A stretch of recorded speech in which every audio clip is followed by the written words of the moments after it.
Hey, this is Andrew at the Chugach National Forest Avalanche Center. It's January 8th and I'm standing here at the crown of a very large avalanche that was triggered yesterday by a skier. There were multiple groups on slope when this avalanche released. There had already been multiple sets of ski tracks on the slope as well that were taken out by the avalanche.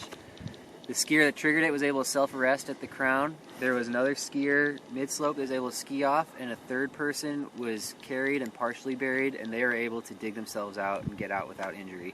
It's really a miracle that nothing worse happened with how big this avalanche was.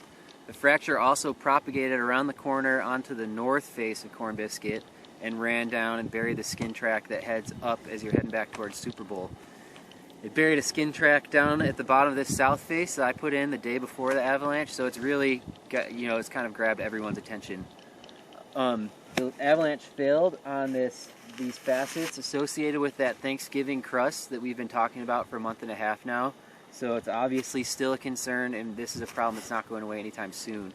We saw widespread activity on this layer with the last major loading event, which was January 4th, and we saw more close calls, human-triggered avalanches over on Seattle Ridge 2 days prior to this avalanche. So we know conditions are dangerous right now.